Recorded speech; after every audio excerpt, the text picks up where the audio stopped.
ఆది కాండము 2వ అధ్యాయంలో 18 నుంచి మనం చదువుకున్నాం. మరియు దేవుడైన యెహోవా నరుడు ఒంటరిగా ఉండుట మంచిది కాదు.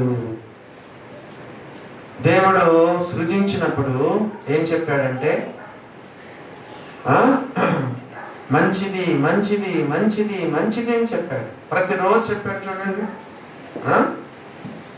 ప్రతిరోజు కూడా దేవుడు అలా చెప్పినాడు. లేకపోతే 18వ వచనం చూడండి, అది మంచిదని దేవుడు చూచెను. దేవుడు చెప్పాడు. 12వ వచనం, అది మంచిదని దేవుడు చూచెను. అలాగా దేవుడు మంచిదని చూశాడు. 21వ వచనం లాస్ట్ లైన్, అది మంచిదని దేవుడు చూచెను. ఆ తర్వాత 31వ వచనము 2వ లైను, దేవుడు తాను చేసినది యావత్తును చూచినప్పుడు అది చాలా మంచిదిగా ఉండెను. మంచిది మంచిది మంచిది చాలా మంచిది. కానీ లాస్ట్కి వచ్చే లోపల 2వ అధ్యాయానికి వచ్చే లోపల మంచిది కాదు, మంచిది కాదు. నరుడు ఒంటరిగా ఉండటం మంచిది కాదు.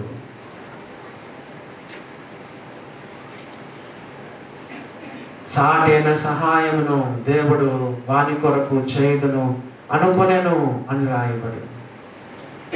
దేవుడు చూడండి మన అవసరతలు ఎంత తీరుస్తాడు చూడండి. ఆదాము ఎప్పుడైనా దేవుని అడిగాడా, దేవా నాకేమో 2 కాళ్ళు ఉంటాయి, ఇక్కడ ఉన్న వాళ్ళకి అన్నిటికీ 4 కాళ్ళు, జంతువులకు అన్నిటికీ ఎన్ని కాళ్ళు చెప్పండి, నాకేమో 2 కాళ్ళు, ప్రభువా నాలాంటి మనిషి ఒక్కడు కూడా లేడే. మన దేవుడు, బైబిల్లో ఉన్న దేవుడు అడగకపోయినా నీకు సహాయం చేస్తాడు. చూడండి మత్తయి సువార్తలో ఆ మాటలు రాయబడినాయి.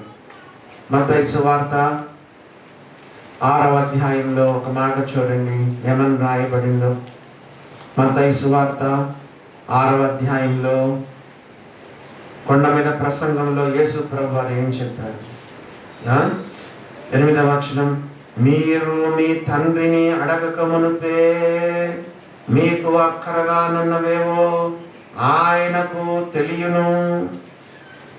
మీకు అక్కరగానున్నవేవో ఆయనకు తెలియను. 32వ వచనం, ఇవన్నీ కావాలనని మీ పరలోకపు తండ్రికి తెలియను. ఇవన్నీ కావాలనని మీ పరలోకపు తండ్రికి తెలియను. నరుడు ఒంటరిగా ఉండటం మంచిది కాదు. ఒకవేళ నువ్వు ఒంటరిగా పెళ్లి చేసుకోకుండా ఉండాలి అంటే దేవుని అనుగ్రహం ఉండాలని బైబిల్లో రాయబడి తట్టుకునే శక్తి. కొంతమంది సోదరులు సోదరీలు వివాహం చేసుకోకుండా దేవునికి అంకితం చేసుకుంటారు. కొంతమందికి దేవుడు అటువంటి అనుగ్రహం దేవుడు ఇస్తాడు. దేవుని వాక్యంలో రాయబడింది, దేవుని యొక్క అనుగ్రహం పొందిన వారు తప్ప. కొంతమంది దేవుని కొరకు అలాగా త్యాగం చేసుకుంటారు.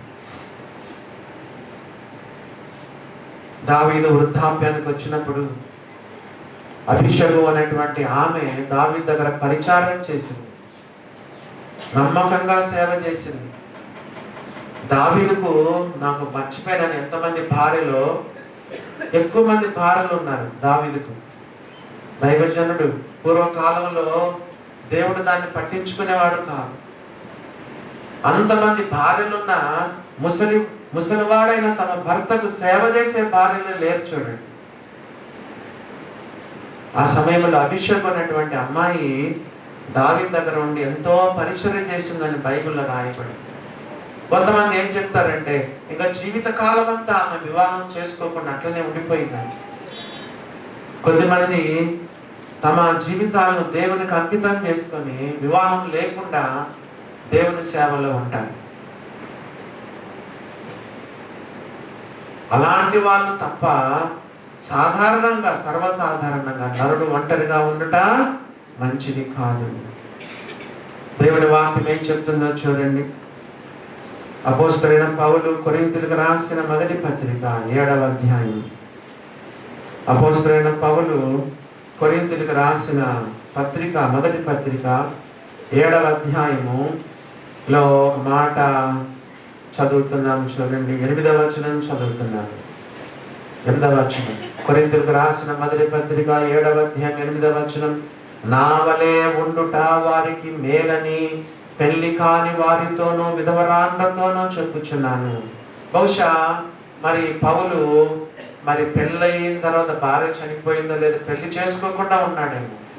పౌలు చెప్తున్నాడు ఏంటంటే, నా వలె ఉండుట, చెప్పండి, నా వలె ఉండుట వారికి మేలని పెళ్లి కాని వారితో చెప్తున్నాడు, విధవరాండ్రతో కూడా చెప్తున్నాడు. కానీ 9వ వచనం చూడండి, అయితే మనస్సు నిలపలేని ఎడల పెళ్లి చేసుకొనవచ్చును. భర్త చనిపోయిన తర్వాత, భార్య చనిపోయిన తర్వాత నువ్వు రెండవ పెళ్లి చేసుకోవడం తప్పు కాదు. మనస్సు నిలపలేని ఎడల పెళ్లి చేసుకొనవచ్చును. ఇంకో మాట చూడండి, కామతప్తులగుట కంటే పెళ్లి చేసుకొనట మేలు. పెళ్లి చేసుకొని అని చెప్పి కొంతమంది అడ్డదారులు తొక్కి కామాతురత కలిగిన వారై కొంతమంది వ్యభిచారులుగా చరిత్రలో నిలిచిపోతారు. కామతప్తులగుట కంటే పెళ్లి చేసుకొనట మేలు. ఓ దేవుని బిడ్డలారా, అన్ని దేవుడు రాయించినాడు చూడండి. దేవుడు తన వాక్యంలో సమస్తం కూడా దేవుడు రాయించినాడు. కాబట్టి నరుడు ఒంటరిగా ఉండుట మంచిది కాదు. ఒంటరిగా ఉండడం మంచిది కాదు, జంటగా ఉండుట మంచిది. ఒంటరితనము, జంటగా ఒంటరిగా ఉండేది వేరు, జంటగా ఉండేది వేరు. ఆదాము దగ్గరకు కూడా జంతువులు జంటలుగా వస్తాయి. ఒక ఆడ ఏనుగు, ఒక మగ ఏనుగు కదా, ఒక ఆడపులి, ఒక మగ పులి, ఒక ఆడ సింహము, ఒక మగ సింహం, అన్నీ రెండుగా వస్తా ఉన్నాయి. మరి దేవుడు ఎంత ఆలోచన చేస్తున్నాడో చూడండి. చాలాసార్లు నువ్వు దేవుణ్ణి అపార్థం చేసుకుంటున్నావు. దేవుడు నా గురించి పట్టించుకోవట్లేదన్నా, దేవుడు నన్ను గురించి ఆలోచించట్లేదన్నా, దేవుడు అసలు నన్ను ప్రేమించడం లేదన్నా అని నిరాశ పడిన వాళ్ళు కూడా ఉన్నారు.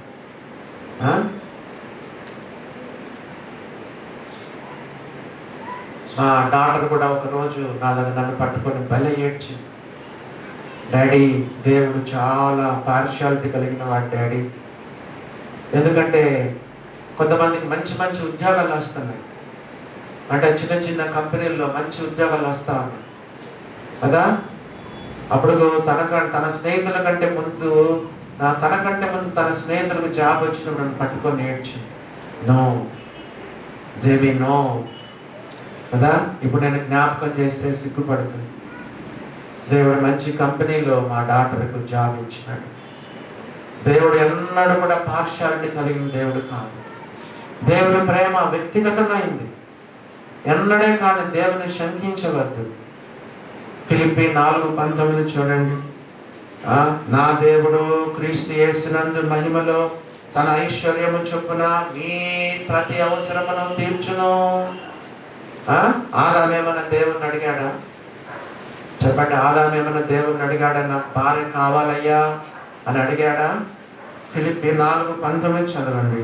కాగా దేవుడు అని తెలుగు బైబిల్లో ఉంటే ఇంగ్లీష్ బైబిల్లో నా దేవుడు అని రాయబడి, my God shall supply all your needs according to his riches in Christ అని దేవుని వాక్యంలో రాయబడి, నా దేవుడు క్రీస్తు యేసునందు మహిమలో తన ఐశ్వర్యము చొప్పున మీ ప్రతి అవసరమును తీర్చును. దేవుడు ఎంత ఆలోచన చేశాడు చూడండి. దేవుడు నిన్ను గురించి ఆలోచిస్తున్నాడు. దేవుడు నిన్ను గురించి తలంచుకుంటున్నాడు. 40వ కీర్తన అనుకుంటాను చూడండి. 40వ కీర్తనలో దావీదు చెప్తున్నాడు, ప్రభు నన్ను తలంచుకొనుచున్నాడు. చెప్పండి, ప్రభు నన్ను తలంచు. 17వ వచనం 40వ కీర్తన 17వ వచనము 2వ లైన్ చూడండి. ప్రభు నన్ను తలంచుకొనుచున్నాడు. ప్రభు నన్ను తలంచుకొనుచున్నాడు. ఇక్కడ వివాహం కాని వాళ్ళు ఉన్నారు, ఉద్యోగం లేని వాళ్ళు ఉన్నారు కదా, ఆర్థికంగా కొన్ని కష్టాల్లో ఉన్నటువంటి వాళ్ళు ఉన్నారు. నువ్వేమంటున్నావు? చూడు, కంపేర్ ఎప్పుడు కూడా నువ్వు కంపేర్ చేసుకోవద్దు, వేరే వాళ్ళతో అస్సలు కంపేర్ చేసుకోవద్దు. వాళ్ళకి చూడు దేవుడు ఎటు చేశాడు, వీళ్ళకి చూడు దేవుడు ఎలా చేస్తాడు. నో, దేవుడు నిన్ను తలంచుకొనిచున్నాడు, దేవుడు నిన్ను తలంచుకొనిచున్నాడు. దేవుని బిడ్డలాగా గమనించండి కదా. కొన్నిసార్లు కొన్ని స్వరాలు వినిపిస్తాడు కదా, కొన్నిసార్లు స్వరం వినిపిస్తాడు.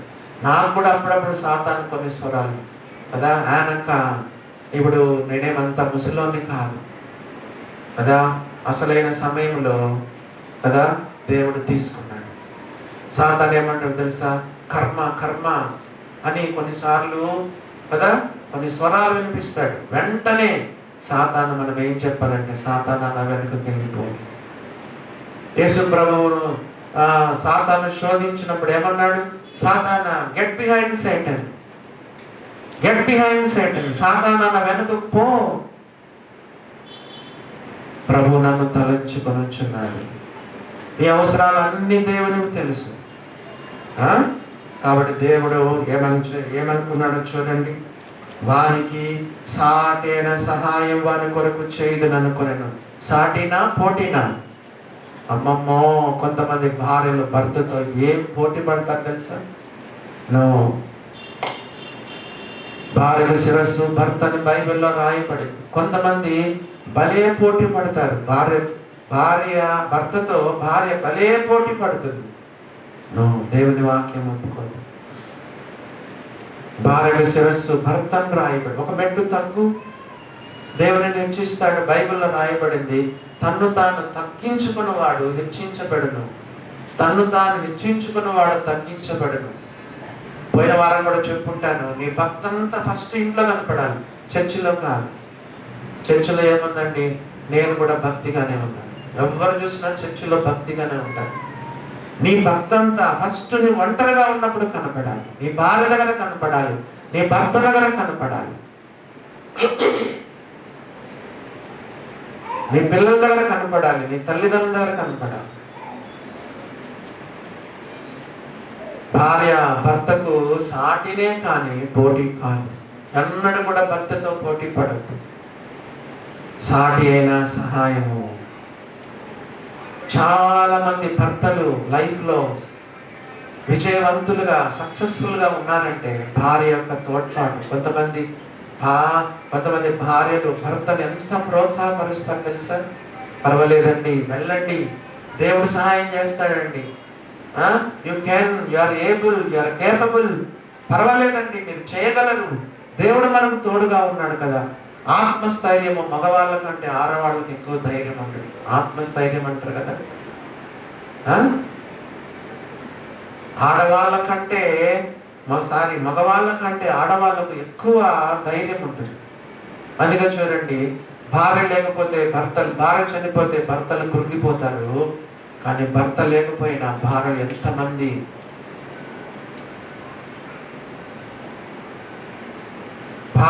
భర్త లేకపోయినా భార్యలు ఎంత గట్టిగా ఉండగలరు.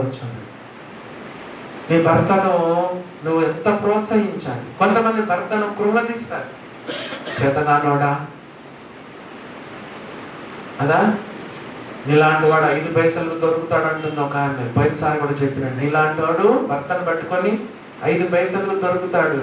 భర్తతో మాట్లాడే విధానం అదేనా? భార్య సాటైన సహాయం. ఓ దేవుని బిడ్డలారా, భర్తను ప్రోత్సహించండి, వెన్ను తట్టండి, చేదోడు వాదోడుగా ఉండండి. మిమ్మల్ని మీ కుటుంబాన్ని దేవుడు ఎంతో ఆశీర్వదిస్తాడు. 19వ వచనం, దేవుడైన యెహోవా ప్రతి భూజంతువును ప్రతి ఆకాశ పక్షిని నేల నుండి నిర్మించి ఆదాము వాటిని ఏ పేరు పెట్టునో చూచుటకు అతని యొద్దకు వాటిని రప్పించెను. జీవము గల ప్రతి దానికి ఆదాము ఏ పేరు పెట్టెనో ఆ పేరు దానికి కలిగెను. ప్రపంచంలో ఉన్న భూజంతువులకు అన్నిటికీ పేర్లు పెట్టిన వాడెవరు? ఆదాము. ఎవరో దైవ సేవకులు చెప్తుంటే విన్నాను, కంప్యూటర్ మైండ్ అంటే ఆ రోజులు పాపములో పడకమునుపు, ఆదాము పాపములో పడకమునుపు ఆదాము యొక్క మైండ్ ఏంటి చెప్పండి? కంప్యూటర్ మైండ్ అంట. ఇంత మందికి ఇన్ని జంతువులకు పేర్లు పెట్టాడంటే సామాన్యమైన చెప్పండి. లూకాసు వార్తలో ఆ యొక్క జీనియాలజీలో వంశావళిలో కిందికి వచ్చే లోపల ఆదాము దేవుని కుమారుడు, దేవుని యొక్క అట్రిబ్యూట్స్ కలిగిన వాడు. ఎవరు? ఆదాము. మొత్తము మన పిల్లలకు మన జీన్స్ ఎలా ఉంటాయి చెప్పండి? జీన్స్ ఎలా ఉంటాయి? తల్లిదండ్రుల జీన్స్, దేవుని యొక్క అట్రిబ్యూట్స్ అన్ని కూడా ఆదాములో ఉంటాయి. బైబిల్లో రాయబడింది ఆదాము దేవుని కుమారుడు. జీవము గల ప్రతి దానికి కూడా అన్నిటికి కూడా పేర్లు పెట్టాడు. ఆదాం అంటే ఎంత జ్ఞానం కలిగిన వాడు వచ్చాడు. ఆ తర్వాత 3వ అధ్యాయం ఒకసారి చదవండి. 3వ అధ్యాయములో 20వ వచనం చదువుతారా ఎవరైనా? 20వ వచనం. ఆదాము తన భార్యకు హవ్వని పేరు పెట్టెను, ఏలయనగా ఆమె జీవము గల ప్రతి వానికి తల్లి. మరి ఈ ప్రపంచంలో ఉన్న అన్ని జంతువులకు పేరు పెట్టింది ఆదాము. ఈవెన్ హవ్వకు పేరు పెట్టింది కూడా ఎవరు చెప్పండి? ఆదామే. భర్తలు మీ భార్యలకు పేరు పెట్టుకోండి, మంచి ముద్దు పేరు పెట్టుకోండి. అప్పుడప్పుడు నేను హౌస్ విజిటింగ్కి వెళ్తూ ఉంటాను కదా, నేను సుందరామయ్య గారు వెళ్తూ ఉంటాను. అప్పుడప్పుడు భార్యలు ముద్దు పేరుతో పిలుచుకుంటా ఉంటారు, బుజ్జి అని కదా. చూడండి, భర్త భార్యలు ఎంత మంచిగా పిలుచుకుంటున్నారో చూడండి. జంతువులకు పేరు పెట్టింది ఆదామే. చెప్పండి, హవ్వ. తన భార్యకు పేరు పెట్టింది కూడా ఎవరు? ఆదామే. తల్లిదండ్రులు పెట్టిన పేరు కాదు, నువ్వు సొంతంగా ఒక పేరు పెట్టుకో. నీ భార్యకు ఒక మంచి పేరు పెట్టుకో, తప్పు లేదు. దేవుని వాక్యంలో రాయబడి. గమనించినారా దేవుని బిడ్డలారా? ఆదాము తన భార్యకు హవ్వని పేరు పెట్టుకున్నాడు. జీవము గల ప్రతి దానికి ఆమె తల్లి అని రాయబడి. కొంతమంది భర్తలు భార్యలు ఎంత నీచంగా పిలుస్తారు తెలుసా? కొంతమంది ఏమి అని పిలుస్తారు. ఏమి అంటే భార్య పలకాలి కదండి. రామలింగడంకులో పిలిచేటప్పుడు నేను విన్నాను. ఏమండి అని పిలుస్తాడు తన భార్యను. ఏమండి అంటే ఆంటీ పలికేది. ఏమి అని పిలవద్దు, ఏమండి అని పిలవండి, తప్పులేదు. లేదా నీ భార్యకు ఒక మంచి పేరు పెట్టుకో, ముద్దు పేరు పెట్టుకో, తప్పేమీ లేదు. దేవుని బిడ్డలారా, జీవము గల ప్రతిదానికి ఆదాము ఏ పేరు పెట్టెనో ఆ పేరు దాన్ని కలిగను. భార్యను అట్లా మంచిగా చూసుకోవాలి. కానీ కొలెస్ట్రాల్కి రాస్తూ పౌలు ఏం చెప్పాడు? భర్తలారా మీ భార్యను ప్రేమించుడి, వారిని నిష్ఠూరపరచొద్దు, నిష్ఠూర పెట్టకుడి. కొంతమంది భార్యను భలే సతాయిస్తారు. మళ్ళా విశ్వాసులే, మళ్ళీ మంచి మంచి విశ్వాసం కదా, ఫుల్ స్ట్రిక్ట్గా ఉంటారు. సాటి కదా నీకు భార్య అంటే, నీకు సాటి కదా. పోయిన వారం చెప్పాను, కొంతమంది భర్త తింటుంటే భార్య నిలబడి వడ్డించారు. భర్త తినేంత వరకు భార్య తినకూడదు. ఇదేం రూల్లో చూడండి, పల్లెటూళ్ళ రూళ్ళు. భర్త మీద గౌరవం ఉండాలి, భర్త అంటే భయం ఉండాలని బైబిల్లో ఉంది. భార్య అయితే తన భర్త యందు భయము కలిగి ఉండనట్టు చూచుకొనవలెను. బైబిల్లోనే రాస్తుంది. ఒక రకమైన భయం, రెవరెన్షియల్ ఫియర్ అంటారు. ఏం ఫియర్? Reverential fear. తప్పు కాదు. ఒక భార్య భర్తకు చెప్పండి భయపడడం తప్పు కాదు. అంత మాత్రాన నీచంగా చూస్తావా నీ భార్యను? భర్తలారా మీ భార్యను ప్రేమించుడి, వారిని నిష్ఠూరపరచకుడి. పశువుతో సమానంగా చూస్తారు కొంతమంది, నీచంగా చూస్తారు భార్యను. భార్యను కొట్టేవాళ్ళు కొంతమంది, అమ్మమ్మో కొట్టేది. ఇంకా ఎంత చండాలమైనటువంటి వాళ్ళు మనం చెప్పడం. అందుకే కఠినంగా మాట్లాడుతున్నాం. భార్యను కొడితే ఎంత చండాలుడు, ఎంత తప్పు. దేవుని బిడ్డలారా గమనించండి. భర్తలారా మీ భార్యను ప్రేమించండి. పోయిన వారం చెప్పానో లేదో నాకు తెలియదు. ప్రేమను గురించి ఒక అధ్యాయమే రాసి పెట్టాడు దేవుడు. చూడండి, కొరింథీయులకు రాసిన మొదటి పత్రిక 13వ అధ్యాయం పోయిన వారం చెప్పానా? 13వ అధ్యాయం 4వ వచనం చూడండి. ప్రేమ దీర్ఘకాలము సహించును. భర్తలు ప్రాముఖ్యంగా వినండి. పెళ్ళైన వెంటనే అంత పర్ఫెక్ట్గా ఉంటుందని లేదు. చెప్పండి, కొత్తగా పెళ్ళైన వాళ్ళకి ఇంకా మళ్ళా మరే కష్టం. పాపము ఏ వంటలు వస్తాయి చెప్పండి? భార్యకి ఏ వంటలు వస్తాయి? చాలా టైం పడుతుంది. అడ్జస్ట్మెంట్. ఫ్యామిలీ అంటే చాలా అడ్జస్ట్మెంట్.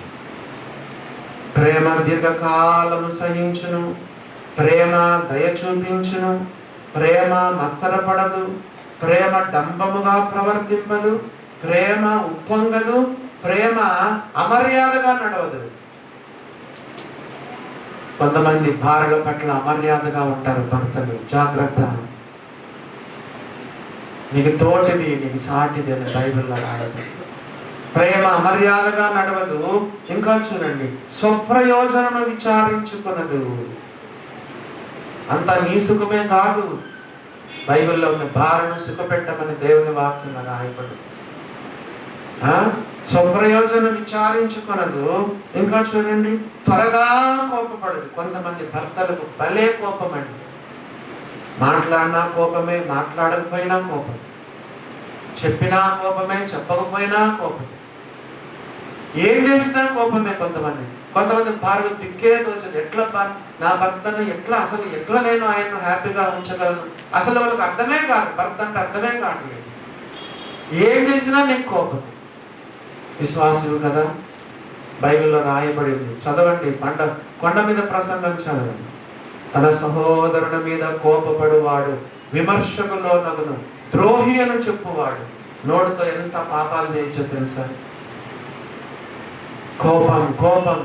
కొంతమంది పెద్ద పెద్ద పాపాలను జయిస్తారు. విశ్వాసులు నేను చెప్పాను, చాలా మంది 100కి 90 మంది విశ్వాసులు చిన్న పాపాల్లోనే పడిపోతారు. కంటి సంబంధమైన పాపాలు, నోటి సంబంధమైన పాపాలు, కోప సంబంధమైన పాపాలు. తన సహోదరుని మీద కోపపడు ప్రతివాడు విమర్శకు లోనగును. వారితో మంచిగా మాట్లాడండి. ఒక విషయాన్ని మంచిగా చెప్పచ్చు, కోపంతో చెప్పచ్చు. నేను గమనించినానండి. అదే విషయాన్ని గట్టిగా చెప్పొచ్చు కదా, మృదువైన మాటతో చెప్పచ్చు, చీదరించుకుంటూ చెప్పచ్చు, మంచిగా కూడా చెప్పచ్చు. త్వరగా కోపపడదు ప్రేమ. క్రిస్టియన్ లైఫ్ అంటే మీకు పదే పదే చెప్పాను. It's a practical life. దైవ గ్రంథంలోని మాటలు మీ జీవితంలో, నా జీవితంలో అనుభవంలోకి రా.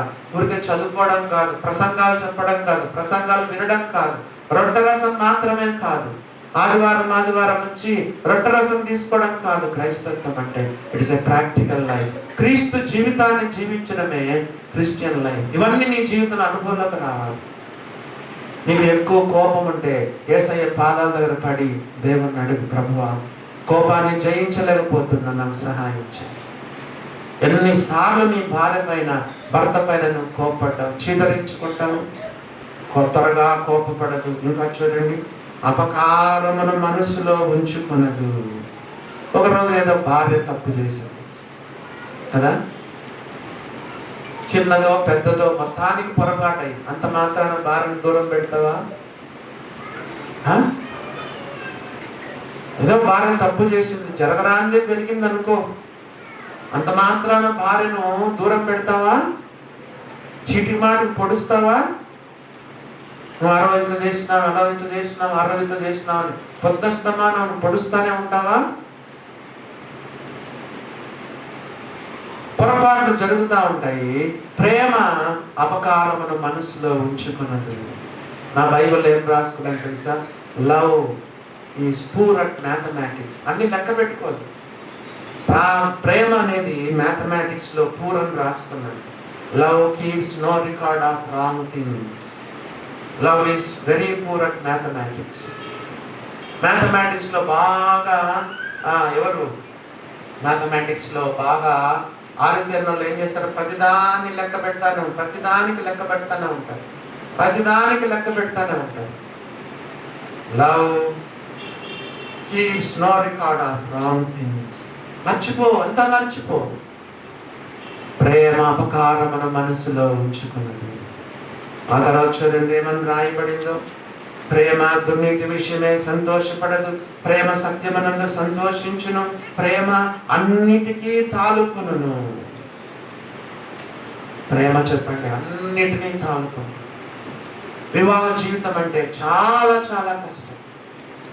కొంతమంది అనుకుంటారు వివాహం చేసుకుని బాగా సంతోషంగా ఉండొచ్చు కదా, ఒక పక్కన సంతోషమే, కానీ నువ్వు దేవుల్లో ఉంటే వైవాహిక జీవితాన్ని సంతోషించవు. నువ్వు సరిగా దేవుల్లో లేకపోతే మాత్రం ప్రతిరోజు ఒక బ్యాటిల్ ఫీల్డ్, యుద్ధరంగమే, రణరంగంలాగా ఉంటుంది. ప్రతిరోజు భార్య భర్తలు కొట్టుకోవడం, తిట్టుకోవడం కదా, మరి ఇంకా మామూలు కాదులేండి, భయంకరంగా ఉంటుంది వివాహ జీవితం. ఒకళ్ళు ఆత్మీయుడైతే కనీసం ఇద్దరిలో ఒక్కరు ఆత్మీయులైనా సరే కదా, ప్రేమ అనేది అన్నిటినీ తాలుకుంటుంది. ప్రేమ అన్నిటినీ నమ్మును. ఈరోజు భార్య మీద మీకు ఎంత అనుమానం కదా. నేను విజయవాడలోనే చెప్పకూడదు కదా, నేను చదువుకునే రోజుల్లో ఒక చర్చికి వెళ్ళేవాడిని కదా. ఆయనకి ఎంత అనుమానం అంటే, భార్య ఇక్కడ కూర్చుంటుంది, ఆయన కూడా అక్కడే కూర్చుంటాడు, భార్య పక్కన అక్కడే కూర్చుంటాడు కదా. నాకు వేరే వాళ్ళు చెప్పారు, అదే అనుమానం అంట భార్యపై. భార్య ఏమో ఇక్కడ కూర్చుంటుంది, అక్కడ ఈ స్త్రీలకు ఈ వరుసను కూర్చుంటే, ఆయనేమో ఆ వరుసను అక్కడే కూర్చుంటాడు భార్య పక్కన. అంత అనుమానం. నీ భార్య పైన నీకే అనుమానం అయితే ఇంక ఎవరు నమ్ముతారు? నీ భార్య నువ్వే నమ్మవే, ఇంకా నువ్వు ఇంకెవరు నమ్ముతారు నీ భార్యను? ప్రేమ అంటే ప్రేమ అన్నిటినీ నమ్మును. డోంట్ బి టూ స్ట్రిక్ట్ కదా. పిల్లలకు పోయిన వారం కూడా చెప్పాను, పిల్లలకు కొంచెం మనం ఫ్రీడమ్ ఇవ్వాలి కదా. భార్యలకు భర్తలకు కూడా కొంచెం ఫ్రీడమ్ ఉండాలి. కొంతమంది భార్య ఏం చేసినా అనుమానం, నవ్వినా అనుమానమే, చెప్పండి తుమ్మినా కూడా అనుమానమే కదా. ఫోన్లో మాట్లాడినా అనుమానమే, ఎవరితో నవ్వినా మాట్లాడినా అనుమానమే భార్యపై. నో కదా, నీ భార్యను నమ్మాలి, నీ సొంత భార్యను నమ్మాలి. అన్నిటినీ నమ్మును, అన్నిటినీ ప్రేమ అన్నిటిని నిరీక్షించును, ప్రేమ అన్నిటినీ ఓర్చును. ఎంత ఓర్పు ఉండాలి తెలుసా? ఎంత ఓర్పు ఉండాలి. భార్య వంటకేసుకుంది అనుకోండి, కొంచెం మంది ఫుల్ అడ్డం తిరుగుతారు, ఎవరేం చేసుకోలేరు. దైవ సేవకులు కాబట్టి తెలుస్తూ ఉంటాయి. కొంతమంది భర్తలను వదిలిపెట్టిపోతారు, అని తట్టుకుంటారు, ఓర్చుకుంటారు, ఏళ్ళు ఓర్చుకుంటారు, తిరగబడి వెళ్ళిపోతారు. మరి భర్తగా నీకు ఓర్పు ఉండాలి కదా. దేవుని బిడ్డలారా, ప్రేమ అన్నిటినీ ఓర్చును, ప్రేమ శాశ్వత కాలం ఉండును, ప్రేమ శాశ్వత కాలం ఉండును. బైబిల్లో రాయబడింది. మరి సాధారణంగా భార్యలకు ఏం చెప్తాము? భార్యలారా, అన్ని విషయంలో మీ స్వపురుషులకు, సొంత భర్తలకు లోబడి ఉండండి అని భార్యలకు చెప్తే, భర్తలకు ఏం చెప్తాము? భర్తలారా, మీ భార్యను ప్రేమించుడు. రెండింటిలో ఏది కష్టం? లోబడ్డం కష్టమా, ప్రేమించడం కష్టమా? చెప్పండి. ప్రేమించడమే కష్టం. ఎఫెసీయులకు రాస్తూ 6వ అధ్యాయంలో 5వ అధ్యాయంలో పౌలు ఏమన్నాడు తెలుసా? భార్య భర్తలకు రాస్తూ లోబడమని 3 సార్లే ఉంది, ప్రేమించమని 6 సార్లు ఉంది. ఎఫెసీయులకు రాసిన పత్రిక 5వ అధ్యాయంలో లోబడమని భార్యలకు 3 సార్లు ఉంది, ప్రేమించమని భర్తలకు ఎన్ని సార్లు చెప్పండి? 6 సార్లు ఉంది. రెండిట్లో ఏది కష్టం చెప్పండి? భార్యలది చాలా సులభం. నువ్వు ప్రేమించడం మొదలు పెడితే నువ్వు ఊహించిన దానికన్నా నీకు వీర విధేయత చూపిస్తారు భార్య. 6 సార్లు. మళ్ళా ఇంకొక మాట రాశాడు పౌలు, క్రీస్తు సంఘాన్ని ప్రేమించినట్టు. ఎంత ప్రేమించమన్నాడు? క్రీస్తు సంఘాన్ని ప్రేమించి, అది కలంకమైనను ముడతయైనను అటుది మరి ఏదైనా లేక పరిశుద్ధమైనది గాను నిర్దోషమైనది గాను మహిమల సంఘము గాను తన ఎదుట నిలబెట్టుకున్న వల్లని వాక్యముతో ఉదక స్నానం చేత దాన్ని పవిత్రపరచి పరిశుద్ధపరచుటకై దాని కొరకు తన్ను తాను అర్పించుకునేను. భర్త ప్రేమ చూడండి. క్రీస్తు ప్రేమ.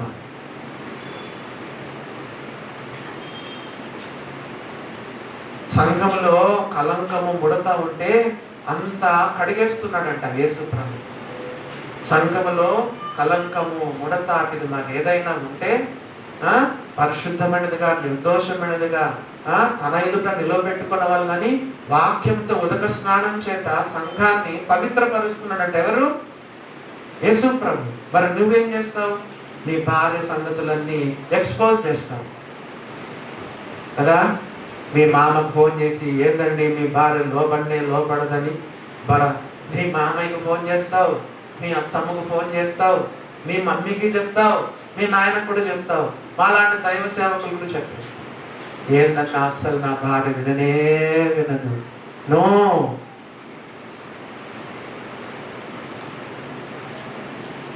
సంఘములో ఉన్న బలహీనతలను యేసు ప్రభు వాక్యముతో ఉదక స్నానం చేత పవిత్రపరచుటకై దాని కొరకు తన్ను తాను అప్పగించుకొనను. ఇంగ్లీష్లో ఏమంటారంటే సాక్రిఫిషియల్ లవ్. భార్యలు భర్తలను ఎంతో ప్రేమించాలి.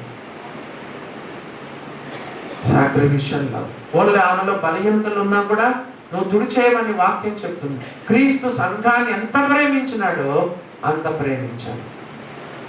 ఉదయకాలం రాజేష్ బాబు గారు కూడా మరి ఉదయకాలంలో ఇదే ఆదికాండం 2వ అధ్యాయం నుంచి క్రీస్తు ప్రేమను చాలా చక్కగా చెప్పినాడు. ప్రభు బల్లలో దేవుని బిడ్డలారా,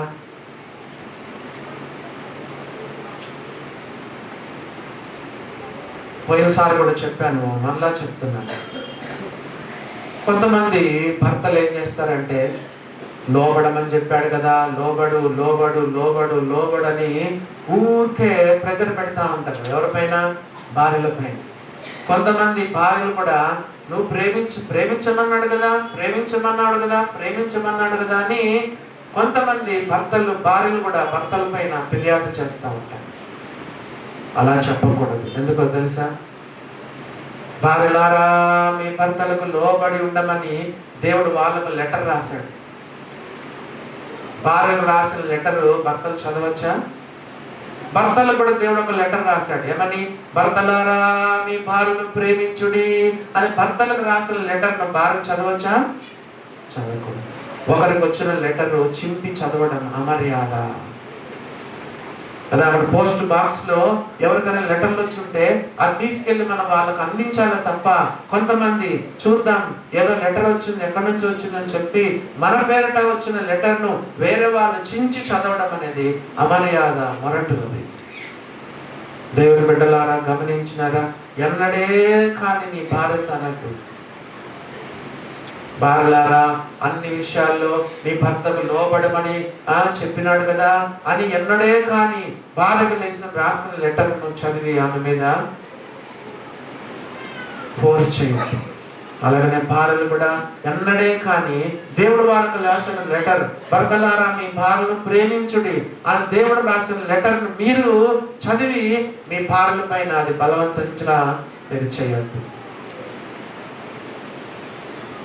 తిరిగి మన యొక్క పాఠానికి మనం వెళ్ళిపోతే ఆదికాండము 2వ అధ్యాయంలో మనం వెళ్ళిపోతే ఏమని రాయబడిందో చూడండి. 20వ వచనం. అప్పుడు ఆదాము సమస్త పశువులకును ఆకాశ పక్షులకును సమస్త భూజంతువులకును పేర్లు పెట్టాను. ఆఖరికి తన భార్యకు కూడా పేరు పెట్టింది ఎవరు? ఆదామని మనం విన్నాము. 20వ వచనం. అయినను ఆదామునకు సాటి అయిన సహాయము అతనికి లేకపోయిను. యాక్చువల్లీ ఆదాముకి ఏం తక్కువ చెప్పండి? నాకు అర్థమైంది ఏంటంటే ఆదాముకు అసలు బోరే కొట్టడం లేదు. ఎందుకు? ఆదాము పాపములో పడకమునుపే దేవుడు సేద్యం చేయమని. కావాలంటే చూడండి ఎక్కడుంది 5వ వచనం చదవండి.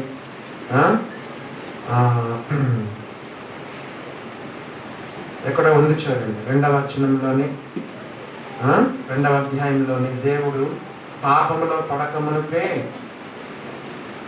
15వ వచనం. మరియు దేవుడైన యెహోవా నరుని తీసుకొని ఏదైనా తోటను సేద్యపరచుటకును దాని కాచుటకును దానిలో ఉంచెను. పాపములో పడకమునుగా, పాపములో పడిన తర్వాతనా? పాపములో పడకమునుపే దేవుడు ఆదాముకు చేతి నిండా పని ఇచ్చినాడు. సేద్యం చేయాలి, కాపు కాయాలి. సేద్యం చేయాలి, కాపు కాయాలి. అసలు టైమే లేదు ఎవరికి? ఆదాము. రెండోది చెప్పండి, ఇంకోటి చెప్పండి.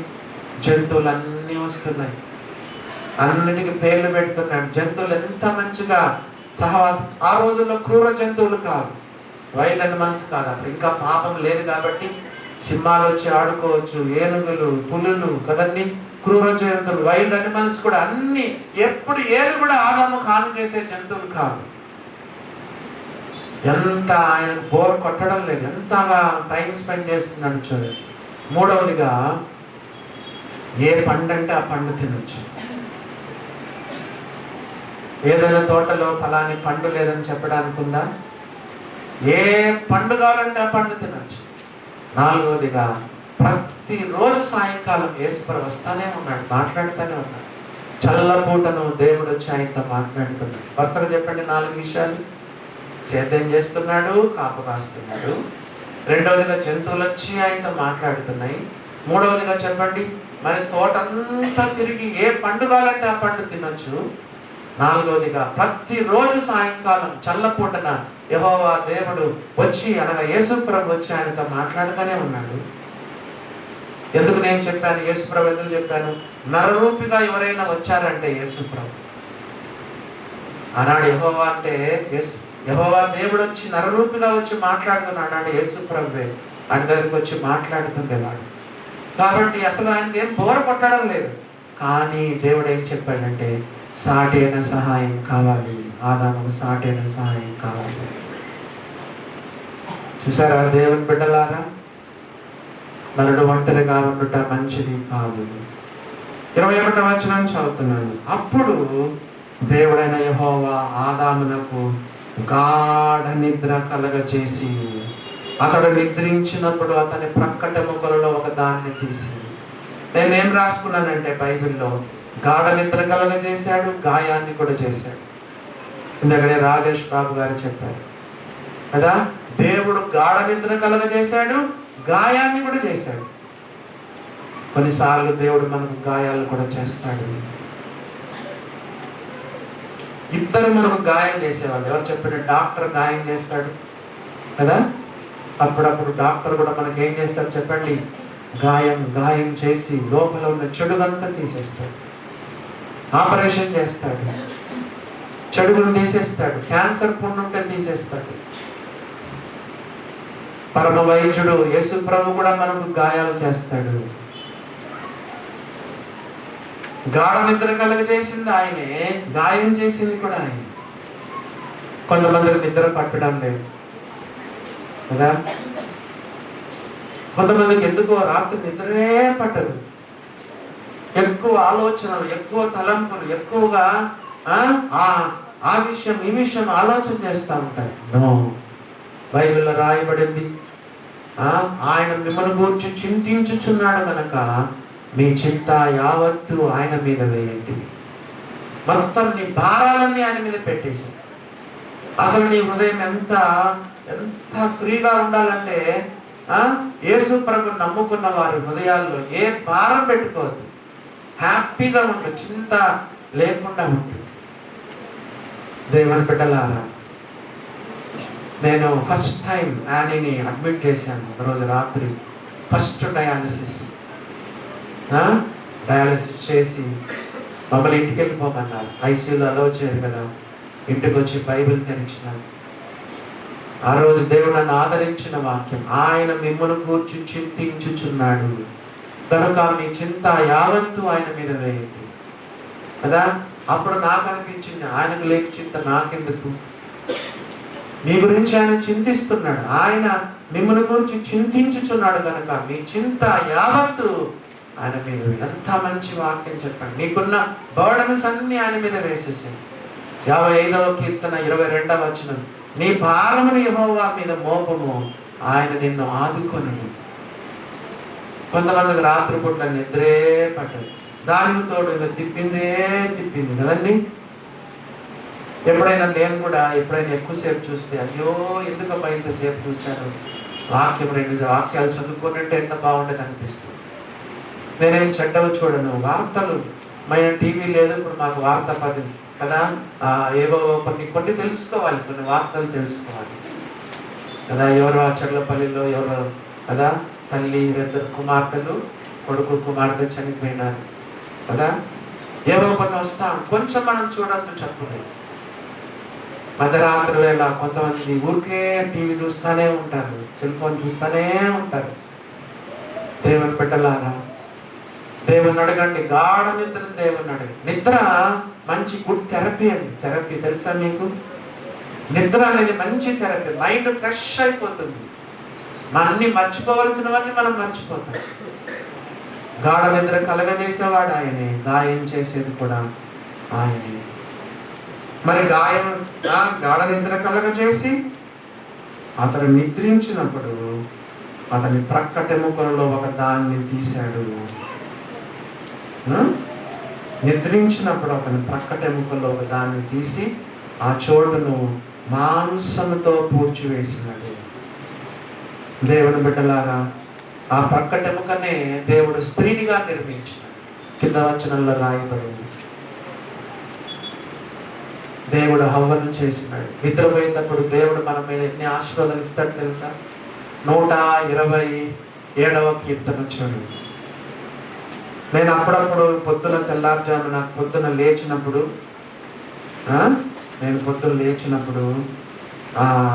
ఈ మాట నేను దేవుని గుర్తు చేస్తూ ఉంటాను. 127వ కీర్తన చూడండి, 2వ వచనం లాస్ట్ లైన్ చదవండి. 127వ కీర్తన 2వ వచనం లాస్ట్ లైన్ చదవండి. తన ప్రియులు నిద్రించుచుండగా ఆయన వారికి ఇచ్చుచున్నాడు. నువ్వు నిద్రపోయేటప్పుడు ఎన్ని ఇస్తా ఉంటాడో దేవుణ్ణి, ఎన్ని ఆశీర్వాదాలు, ఎన్ని దీవెనలు, చూడండి ఎంత గొప్ప వాగ్దానం. తన ప్రియులు నిద్రించుచుండగా, గాఢ నిద్రలో ఉన్నావు, కప్పుకున్నావు, బెడ్రూమ్లో శుభ్రంగా నిద్రపోతున్నావు, గురకలు పెట్టి నిద్రపోతున్నావు. తన ప్రియులు నిద్రించుచుండగా ఆయన వారికి ఇచ్చుచున్నాడు. నేను దేవుణ్ణి అడుగుతాను, ప్రభువా నేను గత రాత్రి నిద్రపోతుండగా ఎన్ని ఇచ్చినావా, ఎన్ని దీవెనలు ఇచ్చినావు.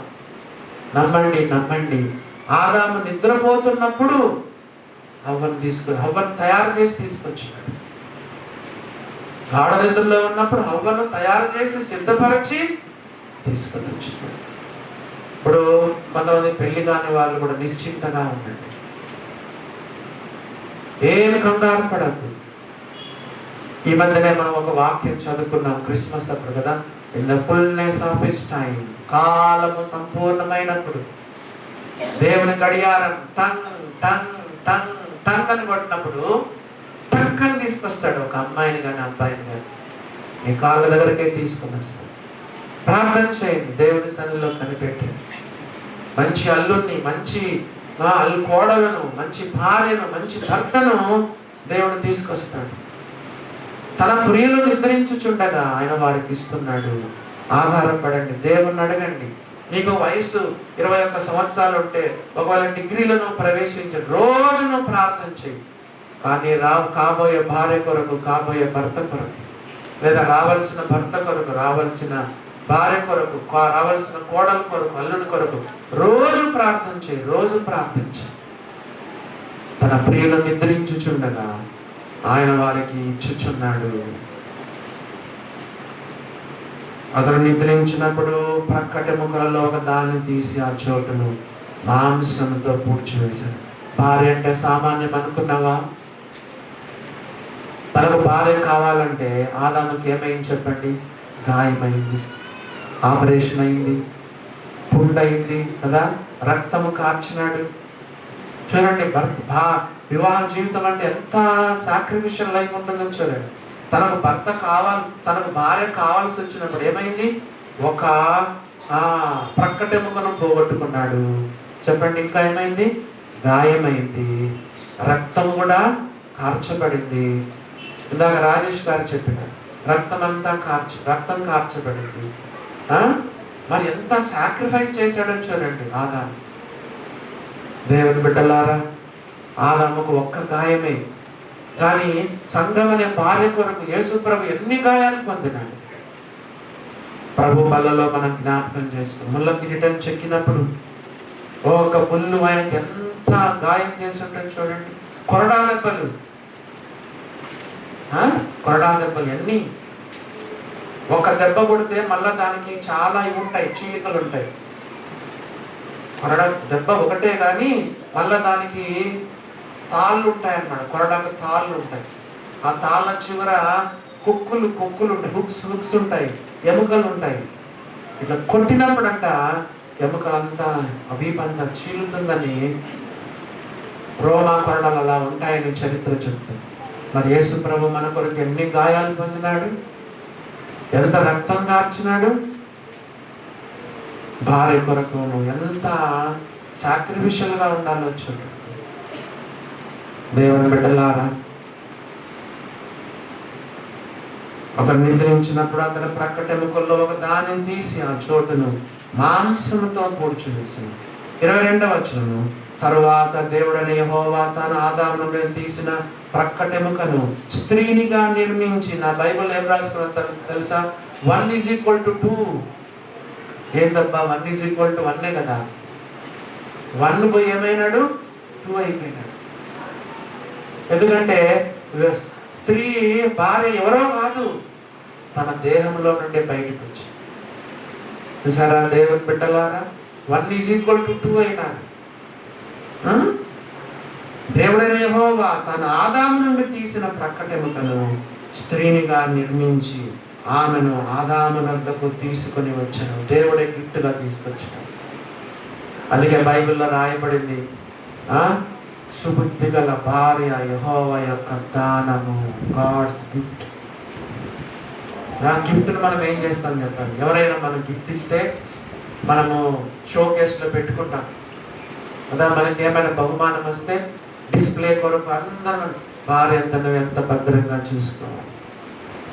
దేవుడు నీకు ఇచ్చిన గిఫ్ట్ అది భార్య అంటే.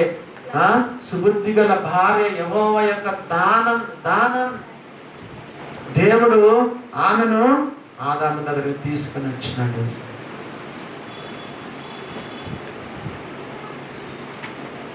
దేవుని బిడ్డలారా, ప్రకటనగా తీశాడంట.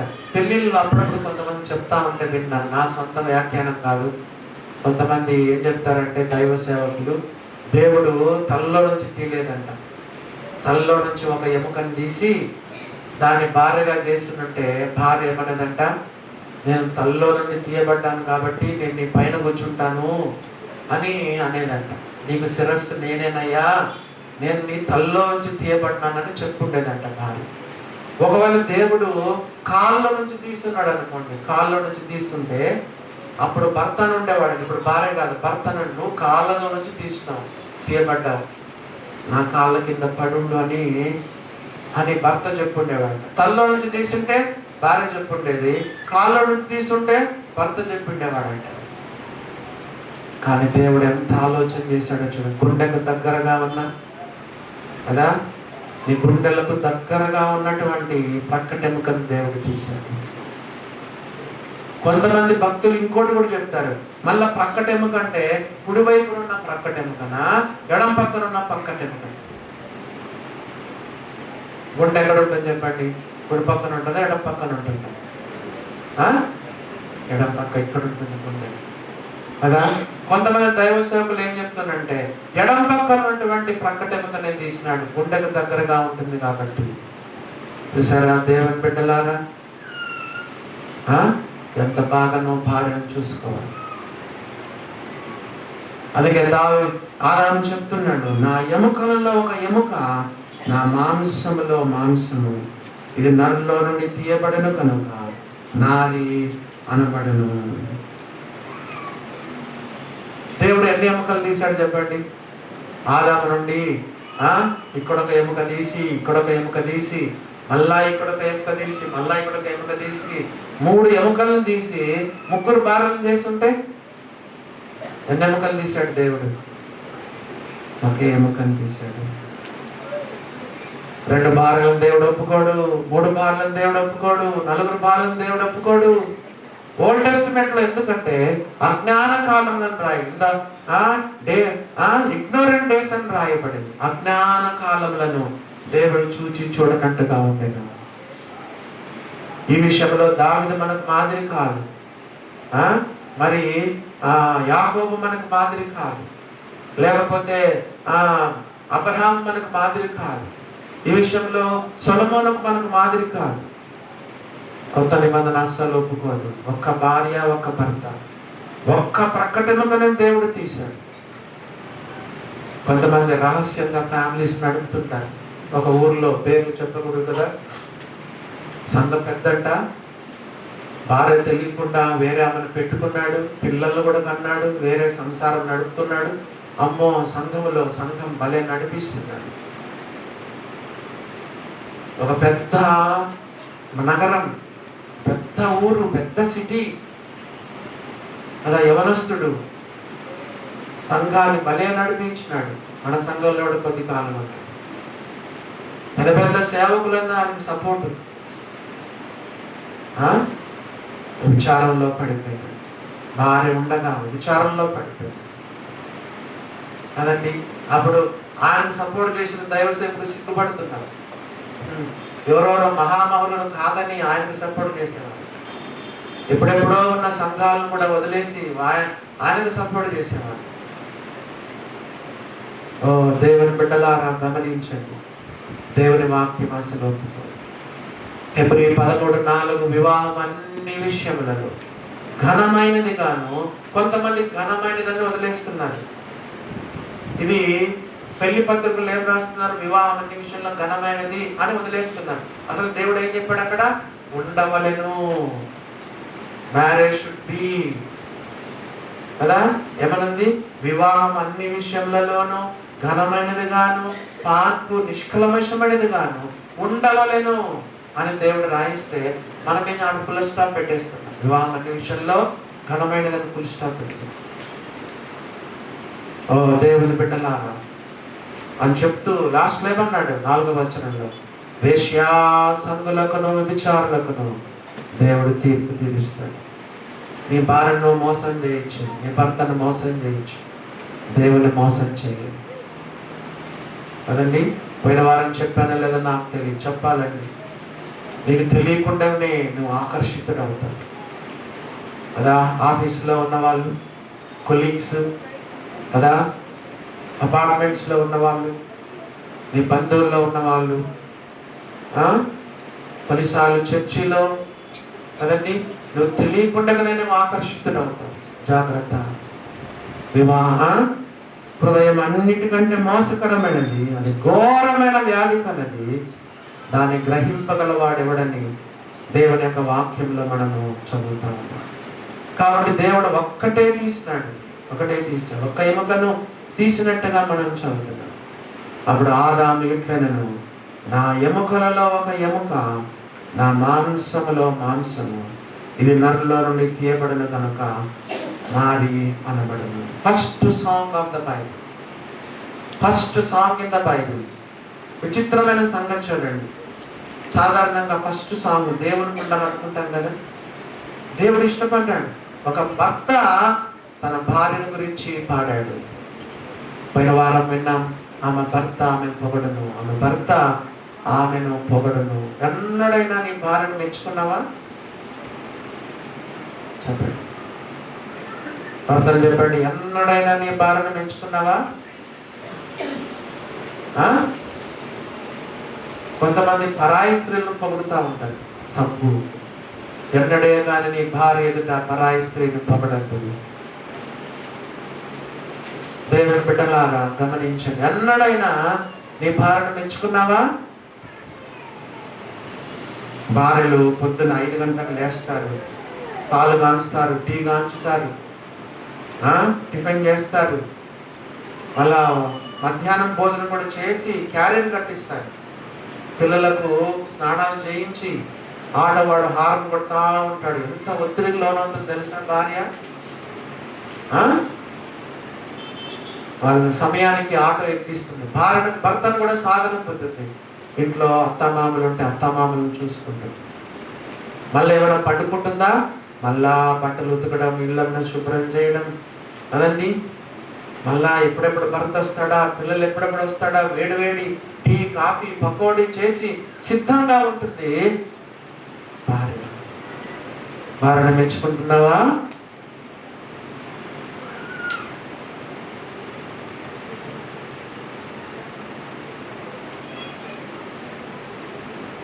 ఒక భార్య సగటున రోజుకి 10,000 మాటలు మాట్లాడుతున్నట్టు. ఆడవాళ్ళు సాధారణంగా ఎక్కువసేపు మాట్లాడతారు చూసారా? ఆడవాళ్ళు గలగల గలగల గలగల రోజుకి 10,000 మాటలు మాట్లాడతారండి యావరేజ్లో. భర్తలు అనగా మగవాళ్ళు 2,000 మాటలు, 2-3 వేలే మాట్లాడతారండి. తక్కువ మాట్లాడతారు మగవాళ్ళు. ఇది కూడా నేనేమి దైవ సేవకులు చెప్తున్నాను. భార్య అనుకుంటుందంట, నా భర్త ఎప్పుడెప్పుడు వస్తాడు అదా, నేడు టీ సిద్ధం చేశాను, కాఫీ సిద్ధం చేసినాను, మరి పకోడీ సిద్ధం చేశాను, ఎప్పుడెప్పుడు నా భర్త వస్తాడా, ఈరోజు ఏమేమి జరిగిందో అంతా నా యొక్క భర్తతో చెప్పుకోవాలని భార్య కాసుకోని ఉంటుందండి. భర్త రోజుకి ఎన్ని మాట్లాడతాడు? 2,000 లేదా 3,000.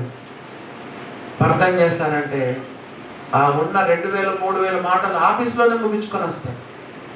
బాస్తో మాట్లాడతాడు, సబార్డినేట్స్తో మాట్లాడతాడు, కొలీగ్స్తో మాట్లాడతాడు. ఉన్న 2-3 వేల మాటలు ఆఫీస్లోనే ముగించుకొని వస్తాడు. ఇంటికి వస్తాడు కదా, భార్య ఏమో 10,000 మాటలతో సిద్ధం ఉంటే భర్త కనీసం ఒక్క మాట కూడా మాట్లాడు. చూడండి, ప్రాక్టికల్గా మీరు చూడండి. 10,000 మాటలతో భార్య కాసుకొని ఉంటుంది. భార్య మాట్లాడుతూ ఉంటే ఒక్క మాట కూడా కనీసము భార్యతో మాట్లాడు. దేవుని బిడ్డలారా గమనించండి, భార్యను మెచ్చుకోండి, భార్యను ప్రేమించండి. మరి ఫస్ట్ పాట ఒక భర్త భార్యను గురించి పాడుతున్నటువంటి పాట. 24వ వచనం చదువుదాం. కాబట్టి పురుషుడు తన తండ్రిని తన తల్లిని విడిచి తన భార్యను హత్తుకొనును, వారు ఏక శరీరమై ఉండును. ఒక ప్రశ్న అడుగుతాను, చెప్పండి. బైబిల్లోని ఫస్ట్ కమాండ్మెంట్ ఏంటో చెప్పండి. బైబిల్లో చెప్పబడిన మొట్టమొదటి ఆజ్ఞ, first commandment in the Bible. బైబిల్లో ఫస్ట్ చెప్పబడిన ఆజ్ఞ ఎవరైనా చెప్తారా? చదవండి. 1వ అధ్యాయం చదవండి, 2వ అధ్యాయం చదవండి, ఆదికాండం 1వ అధ్యాయం 1వ వచనం నుండి చదవండి. Which is the first commandment of the Bible. బైబిల్లో చెప్పబడిన మొట్టమొదటి ఆజ్ఞ ఎవరైనా చెప్తారా? ఆదికాండం 2వ అధ్యాయము 24వ వచనం. కాబట్టి పురుషుడు అనగా భర్త తన తండ్రిని తన తల్లిని విడచి తన భార్యను హత్తుకొనును, వారు ఏక శరీరమై ఉండును. విడిచిపోమనుందా, మర్చిపోమనుందా? చెప్పండి, విడిచిమనుందా, మర్చిపోమనుందా? అమ్మో, కొంతమంది భర్తలు పెళ్ళైన వెంటనే మారిపోతారు. బైబిల్లో విడిచిపెట్టమంటే తల్లిదండ్రులు మర్చిపోతారు. కొంతమందికి భార్య ఒక దేవత. అమ్మో, ఏ దేవుని కంటే ఎక్కువ ప్రేమ. భార్యను ఆరాధించే వాళ్ళు కూడా ఉన్నారు. భార్యను ఆరాధిస్తాం. విగ్రహం, భార్యని ఒక విగ్రహం అయితే నో. కన్న తల్లిదండ్రులను ఎన్నడే కానీ నీవు మర్చిపోవద్దు. విడిచిపెట్టమనుంది కానీ మర్చిపోవద్దు. నా అభిప్రాయం మాత్రమే, ఆజ్ఞ కాదు. ఏంటంటే వివాహం అయిన తర్వాత భార్య భర్తలు సపరేట్గా ఉండాలి కదండి. వాళ్ళ బాధ్యతలు తెలుస్తాయి, మంచి చెడ్డ తెలుస్తుంది. వాళ్ళు కూడా నేర్చుకుంటారు. వాళ్ళకు కూడా కొంచెం ప్రైవసీ అవసరం. దేవుని వాక్యం చెప్తుంది, పురుషుడు తన తల్లిని తండ్రిని విడచి తన భార్యను హత్తుకొనును, వారు ఏక శరీరమై. 3 పాయింట్స్ ఇక్కడ ఉన్నాయి, చెప్పండి. నంబర్ 1 లీవింగ్, చెప్పండి. Number 2 cleaving, number 3 living. చెప్తారు ఎవరైనా? లీవింగ్ అంటే ఏంటి? నెంబర్ 1 లీవింగ్ అంటే ఏంటి చెప్పండి? లీవింగ్ అంటే తల్లిని తండ్రిని విడిచిపెట్టుట. Number 2 cleaving. క్లీవింగ్ అంటే ఏంటి? హత్తుకొనుట. Number 3 living. లివింగ్ అంటే ఏంటి? ఏక శరీరం, వారిద్దరూ కలిసి జీవించాలి. మన అదే కదండి వాట్సాప్లోనే, అదేంటి యూట్యూబ్లో అంటే వస్తుంది, అది చర్లపల్లి. భర్త ఎక్కడ ఉంటాడంట? ఎక్కడో ఉంటాడంట కదా. పిల్లలు ఎక్కడ ఉంటారంట? ఎక్కడో ఉంటారంట. భార్య ఒకతే ఒక చోట ఉంటారు. నేను చాలా మందికి సలహాలు ఇస్తూ ఉంటాను. అదొక లైఫ్ అండి? దేవుని బిడ్డలారా, అదొక లైఫా? కుటుంబ జీవితం ఎంత సంతోషించాలి, ఎంత కుటుంబ జీవితంలో ఎంత తీపి ఉంది. తల్లి తండ్రి పిల్లలు కదా, ఇల్లంతా ఎంత చకచకగా ఉల్లాసంగా, ఎంత ఇల్లు అనేది ఎంత మంచిగా ఉంటుంది. డబ్బు ముఖ్యం కాదు, డబ్బు ముఖ్యం కాదు. కట్నాలు చూడొద్దు కదండి. నాకు తెలిసినంత మటుకు కోట్లు సంపాదించే కోటీశ్వరుల కన్నా చిన్న ఉద్యోగాలు చేసుకుంటున్నటువంటి బాడుగ ఇళ్లలో లేదా పూడి గుడిసెల్లో ఉన్న భార్య భర్తలే, వాళ్ళ ఫ్యామిలీసే నాకు తెలిసిన దృష్టిలో హ్యాపీగా ఉన్నారు. లక్షలు కోట్లు కలిగినటువంటి వాళ్ళకంటే కూడా తక్కువ జీతాలు తీసుకొని పచ్చడన్నం తింటున్న భార్య భర్తలే నా దృష్టిలో చాలా హ్యాపీగా ఉన్నారు. పెళ్ళైన తర్వాత పొద్దస్తమానం మమ్మీ డాడీ కదా, వాళ్ళకు విసుగొచ్చేస్తుంది. నేను తెలంగాణలో ఒక పెళ్లి చేశాను. అలా కొద్ది కాలం అయిన తర్వాత ఇద్దరి మధ్యలో తేడాలు వచ్చేసినాయి. అమ్మాయి చెప్తుంది, ఇద్దరితో మాట్లాడాను. అమ్మాయి చెప్తుంది, ఏందన్నా పెళ్ళయిన తర్వాత కూడా వాళ్ళ అమ్మని పిలిచి పైకి అడిగించుకుంటాడు కదా. స్నానం చేసేటప్పుడు వాళ్ళ అమ్మ వీపు రుద్దాలంట. అవన్నీ పాత పద్ధతులు ఏవో ఉంటాయి. భార్యకి ఎట్లుంటుంది చెప్పండి? ఎంత కోపం వస్తుంది. ఆఖరికి నాకు తెలిసిన విడాకులు అయిపోయింది. చూడండి, పెళ్ళయిన తర్వాత పొద్దస్తమానం మమ్మీ డాడీ అనకూడదు. ఇక్కడ ఎవరు చెప్పబడింది? తండ్రిని తల్లిని విడచి తన భార్యను హత్తుకొనమని భర్తలకు చెప్పబడింది. భార్యలకు కూడా ఎక్కడైనా చెప్పబడిందా? భార్యలకు కూడా ఎక్కడైనా చెప్పబడింది? 45వ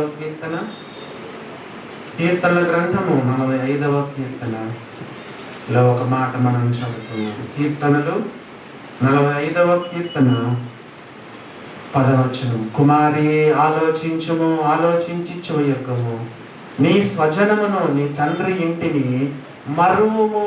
నీ స్వజనమును నీ తండ్రి ఇంటిని మరువు. కొంతమంది నెల పోతానే ఉంటారు ఇంటికి. నెల వారం మమ్మీ ఇంటికి పోతానే ఉంటారు భార్యలు కొంతమంది. చూడండి, అప్పుడు భర్త ఏం చేయాలా? రోజు హోటల్లో తినాలి. దేవుని బిడ్డలారా, భార్యలు కూడా చెప్పబడి, నీ స్వజనమును నీ తండ్రి ఇంటిని మరో. కుమారి ఆలోచించి చెవియకు. భర్తలకు చెప్పాడు, భార్యలకు చెప్పాడు. దేవుడు చూడండి ఎంత బ్యాలెన్స్ కదా. అన్ని చెప్పాల్సిన మన దేవుడు ఇద్దరికి చెప్తున్నాడు. కాబట్టి పురుషుడు తన తండ్రిని తల్లిని విడిచి తన భార్యను హత్తుకొని, అన్నడే కానీ భార్యను తల్లిదండ్రులను విడిచిపెట్టు, కానీ తల్లిదండ్రులు ఎప్పుడు కూడా మర్చిపోవద్దు. వాళ్ళకు ప్రత్యుపకారం చేయమని వరుసగా చెప్పండి 3 విషయాలు. తండ్రిని తల్లిని విడిచిపెట్టమంటే లీవింగ్, తన భార్యను హత్తుకొనమంటే క్లీవింగ్, వారు ఏక శరీరమై ఉందురంటే living. They have to live together అనే మాట రాయబడింది. ఆఖరి వచనం చదువుకొని ప్రార్థన చేద్దాం. అప్పుడు ఆదామును అతని భార్య వారిద్దరు దిగంబరులై ఉన్నది. అయితే వారు సిగ్గు ఎరగక ఉన్నది, దాపరికం ఉండద్దు.